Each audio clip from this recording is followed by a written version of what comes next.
Good. Hey, Okay. welcome to our Brainpower Breakthrough with John and Lorianne. And we've got a special guest today, Ricardo. So we are going to have a great conversation around success for teens and young adults. So that is what our main focus has been. And with John going through so much that he has gone through, we wanted to bring his brain power to the forefront to have him be able to help and guide and understand some of the processes that he's been able to guide people through because of his success in working with young adults. And so, John, we're so glad that you could be here today. I know that you're not showing yourself, but today we are so grateful to have you here No, thank you. and see the picture of your smiling face. Yeah. Yeah. I I wish I could be on video, but I've got some things going on with my skin that's,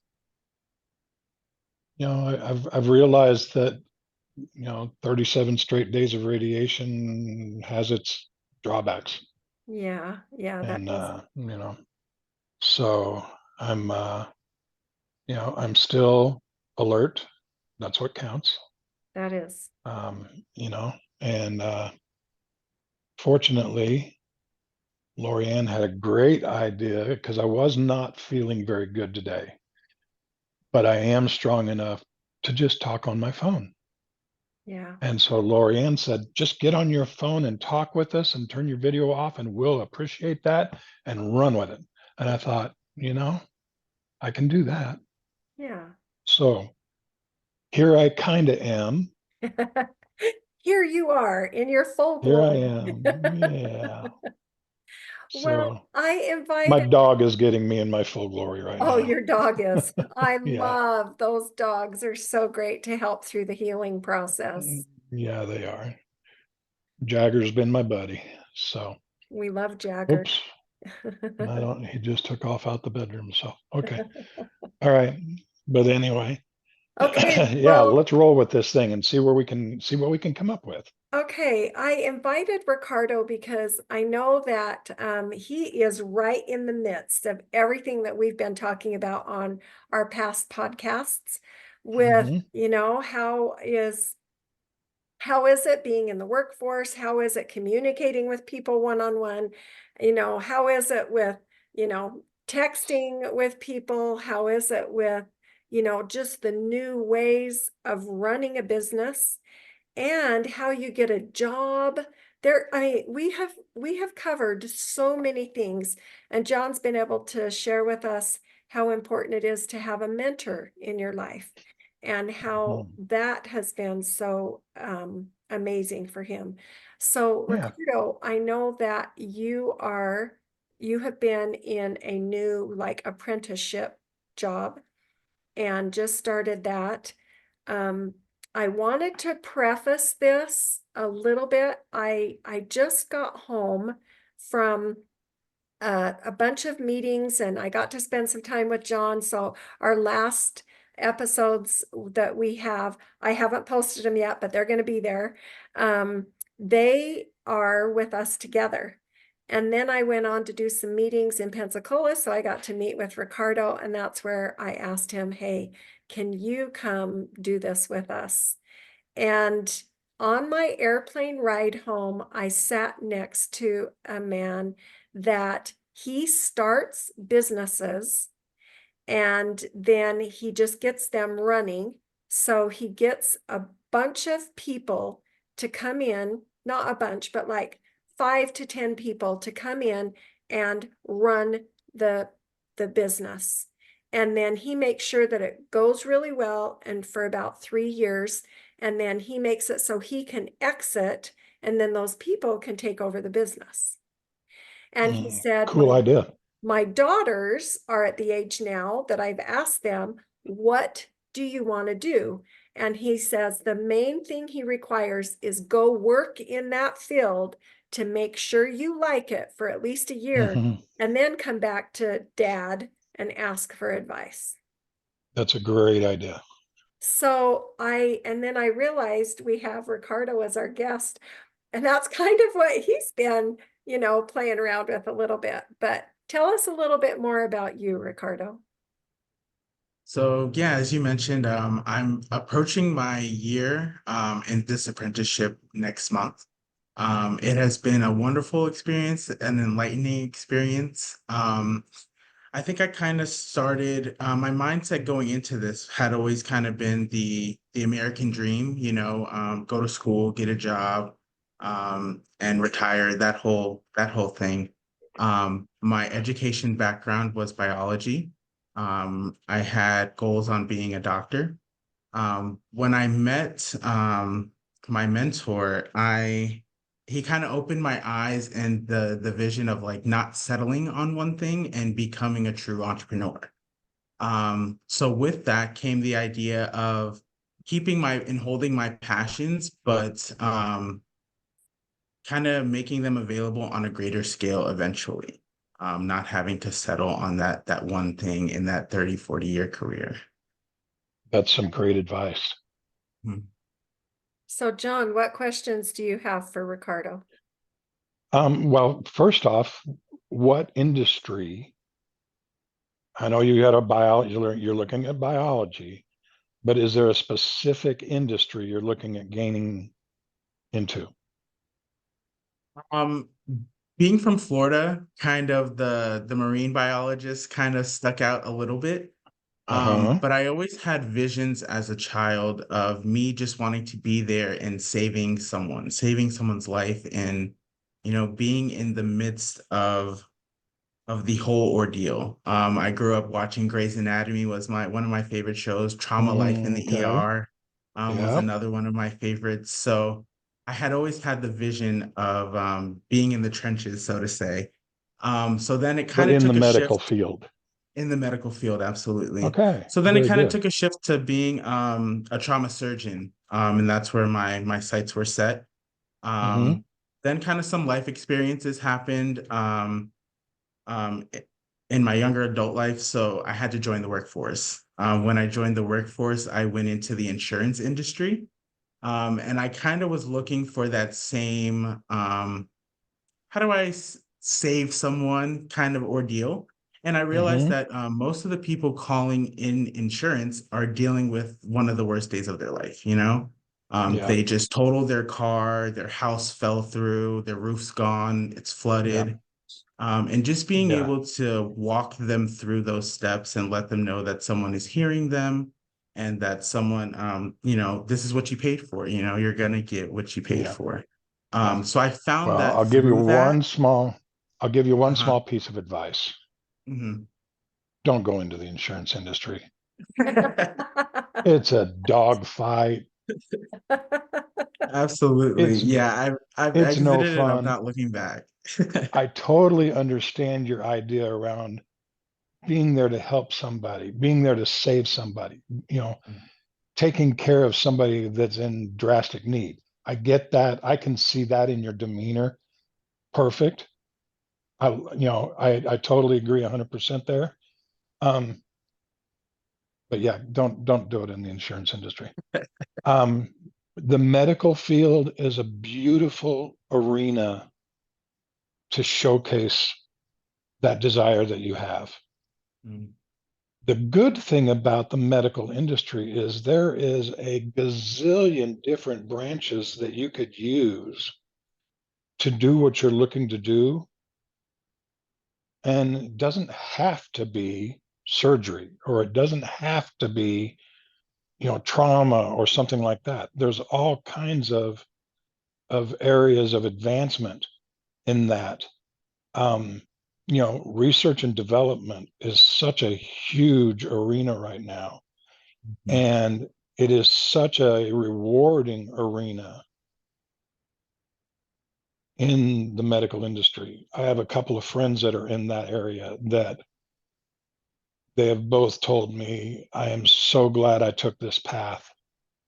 So I think R&D may be something you might want to look into. mhm. Yeah, Um, absolutely. you know, and the cool thing is there are a bunch of people in that industry that love to mentor others that are coming into that industry, because mentoring someone into that industry means there's more people doing research and development. And right now, that's what's needed most in that area, that arena. Research and development is so key to, I mean, I look at what's happened with me personally. If it wasn't for the research and development that happened, my surgeries would have been a lot more arduous than they were. Now, I'm not saying they were easy. Don't get me wrong. Craniotomies are not easy, no matter how you look at them. But I think back at how I went through mine, and I realized, wow, 20 years ago, that would have never gone that way. So I really feel like the research and development area, especially in the medical field, is so growing and becoming so powerful in and of itself. So might be something worth looking into there. Yeah, absolutely. And if you've got a desire to help people, that's a pretty big arena to help people in right now. So something to think about. Yeah, if you want further, to look at it further, get my email address, shoot me an email. I'll connect you with some people that might have some ability to help you with that.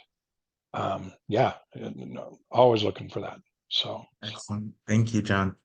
you're welcome.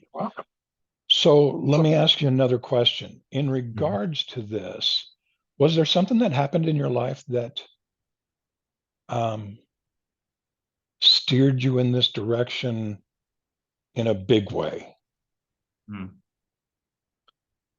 Um, Not anything that happened to me directly. I've just kind of always grew up in that field. My Yeah. mom is she worked in nursing homes her whole career as an Okay. activity director. So as a young kid, I remember, spending the weekends with my mom at the nursing home doing the activities with the elderly, passing out newspapers and just kind of assisting her wherever I could. And then just watching the doctors come in and out and perform their routines, and Uh-huh. it Very just kind of cool. always stuck out to me. So I just Yeah. kind of felt it was a calling in some sense. Very cool. Very, very Mhm. cool. So is there anything else that you had been looking at? Um, Aside from her just kind of being my role model and working in that industry, and then the TV, I don't think there was anything else kind of Hmm. like the world outwards that Yeah. Okay. yeah, that guided me to that direction. Yeah. Okay. Cool. All right. Yeah. So are you Let's still see. on that same path is my question, or have now you've like broadened your vision after being in this entrepreneurial internship for a year? Now where is your brain? Yeah. I do kind of still struggle with as I get older and things haven't really taken flight, so to say. Like I just had my birthday in November. And kind of every year I do struggle with that thing of like, I really could have did that thing, you know? But now with the entrepreneurship, I kind of feel like I have the opportunity to make a much greater impact. Mm. So my goals now kind of in line with more of potentially owning a level one trauma unit hospital, or at least being on the board of one. Um, Hmm.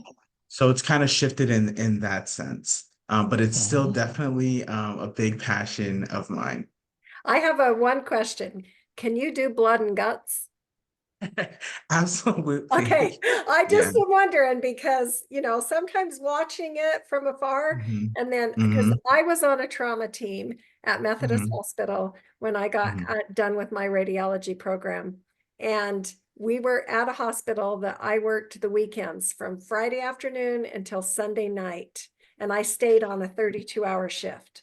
And Hmm. I was part of this trauma team, and the weekends got gnarly. We were right by a freeway, and they would bring people like somebody's son, somebody's daughter, somebody's, dad, grandpa, this person, and they would call them, like in the medical world, it's like the broken femur in room 3 and the motorcycle accident in room 5, and it was like I always tried to stay focused on, this is somebody's family member. I need to be there to help take care of them, just like if it was my own family member. Hmm. And Absolutely. it was that part of being in trauma. Sometimes you do have to distance yourself from it because these people are mangled, with bones sticking out and blood everywhere. Mhm. And so that's why I was like, can you handle? Can Yeah, it you is. really handle? I mean, to me, it's adrenaline rush. I'm excited, like, you know, I've been able to stitch up somebody's hand next to a Mhm. river, like I can do that because it's just inside of me. And I think there's not very many of us that are like that can handle, Mhm. I'm not Mhm. saying there's something special about me. That is just part of my DNA. I think I was just born being fine, and I don't Yeah. pass out at blood. I don't pass out at gore, like any of that. Yeah. But I do agree with you. I think it does take a special kind of person to fight that fight or flight response and just be like, I need to jump in and save this person. I need to help them. Um, Yeah. I do think it takes a special person, but yeah, that doesn't bother me at all. Oh, good. Like Ricardo's Well, here, and then boom, he's done. I'll jump in here and tell the other side of that story Okay. Mhm. because, and I'm 100% behind what both of you are saying. My brother was an ER nurse, Uh-huh. and his second day on the job, the nurse that was training him, they came out of an entryway door right at the entry of the emergency room. And my brother Jeff said there was a gentleman standing in the outer doorway that was probably in his mid 40s. And he had this look on his face like, deer in the headlight look. Mhm. And my brother Jeff said, "Are you okay?" And the gentleman said, "I think I need some help," and fell face forward right in front of both of them. Mhm. Now, this was Jeff's second day, right? His trainer had been on the job, had been there for like almost a year. The gentleman falls face down in front of them. I'll preface it a little bit by saying that this was in a major hospital in a downtown district, and there was a steakhouse 3 blocks up the road. When the gentleman fell down face first in front of my brother and his training nurse, they realized he had 17 steak knives stuck in his back. He'd just gotten a gang fight. Mm. It's so sad. Well, my brother's trainer fell face down, passed out. Mm. Jeff went into action and helped take care of this gentleman, got him into the trauma room, got him into an ER room where they could take the knives out safely and securely. And the guy went on to live a happy, normal life. Wow. Wow. But I thought it was ironic that here my brother was his second day on the job and he just went into action. Mhm. Yeah. And this other guy passed out from seeing all the blood and all the knives. Yeah. Mhm. So Yeah, I'm right there with you when you're asking the question, Lorianne, can you handle the blood and the guts and the gore? Yeah. Some Yeah. people can, some people can't. Yeah. Some people they really can't. And Yeah, sometimes they don't figure that out until they get all the way yeah, into their training. Because right now there's a lot of training happening online, and they yeah, have no idea if they can yeah, really handle that face to face, being able to yeah. take care of someone like that. So, Very yeah, true. Absolutely. these are some good things to be Very, thinking. very true. Yeah. Yeah. Absolutely. Yeah. So Ricardo, your training is um almost coming to an end, and you've got a lot of talents and things. What do you do on your free time? I'm always curious what, you know, people do with their free time. Right now, so I was very musically inclined growing up. It was kind of a requirement of my school and my household to do something in music. So I play Cool. several instruments. So on the weekend, I'm now trying to get into the habit of playing more. It's kind of left me since I graduated high school and stopped marching band. So I'm trying to get into the habit more of doing it again, but Cool. also learning the side of composing and creating my own content in music.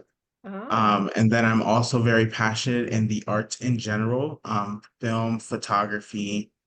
Those are big passions of mine as well. And then Very kind of cool. design. I offer my kind of my creative mind to others that are, maybe struggling, getting over some hurdles, or, just offer opinions on creative design to others as well. so you have started a website, I know too. Mhm. And that you are doing some of that and offering that to people. We're happy to promote that for you, if you want to talk about that a little bit. Yeah, absolutely.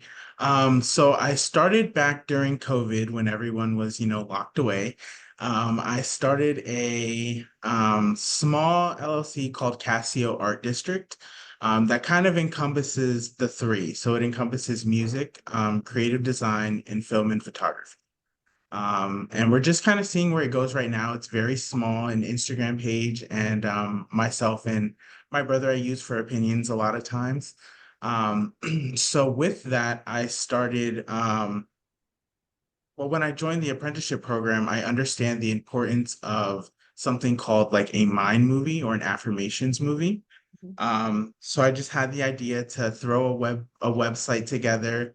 And with my music background, understanding the power of the subconscious with the medical, the power of the frequency healing through music, and then the power that, everyone kind of needs this in the entrepreneur side. I put together a website called Mind Affirmations by Kassio Art District. And it kind of just allows you to believe in yourself, believe in that future you, and have those steps and guidelines to kind of get you there as well. Wow. Okay. That is so So cool. I'm just so amazed by that you have put that all together and that you understand that connection and how to use that with your subconscious. So pretty cool. And I'll make sure that I add that into the notes of this session that we're doing. The Thank words are you. not Yeah. coming for here for a second. Sorry. Yeah. In our show In this note. episode. Mhm. Episode show, I was not coming. That's all good. Yeah, so we'll make sure that we get that in here and make sure that people know how they can get in touch with you. Absolutely. Thank you so much for that. Yeah, You yeah. betcha. So, Ricardo, are you working with someone directly, like in the mentorship to Yes. put this together for you? Not really in that sense. I use just kind of, like you said, we're kind of in that age of information now. So I had different outlets to use to kind of build out what I wanted. I always had the vision in my mind of what I want things to look like, and then I kind of just weave my way in and out to get it to that final form. So I use my mentor more in the sense of the parameters of what to ask for, like on the finance side, or like Hmm. prices to charge, or things of in that sense. But Definitely a everything else good kind of idea. came from me and AI and all the other tools available to us young ones. Very good. Mhm. Very good. I like the fact that you're using multiple avenues. That's definitely going to be a plus for you. Well, this is great. I will make sure to add that to our show notes. And thanks for being on the call today. John, thanks for showing up and being here, even though it was a You're rough welcome. day. So glad to have you here. And we just want to thank you for being here. And Ricardo, we're here to help you in any way we can. So make sure you reach out to John and I, and um, we're going to be your cheerleaders, cheering you on here, and looking forward to seeing your success. Thank you. Absolutely. Thank you to the both of you. Yeah, it was an honor to be on your show. Thank you. Very cool. Very, very cool. Well, thanks everybody. And John, what do you say best? Don't forget to hit the subscribe button and the little bell so you know when the next episode comes on. And don't forget to share this with your friends, because there's more people out there like Ricardo that are looking to create and build and, you know, live a life of their dreams. So absolutely a pleasure and a treat to have Ricardo on our episode with us. And don't forget, if you got questions, put them in the comments, send us an email. We'll be more than happy to answer them. And who knows, you may be the next Ricardo on our shows. So absolutely great to see everybody, to experience this with you all is fantastic. So yes, by all means, hit that subscribe button and all that other stuff I told you to do. Thanks, everybody. Thanks, Ricardo. Thank you. Absolutely. Bye bye, guys. Bye.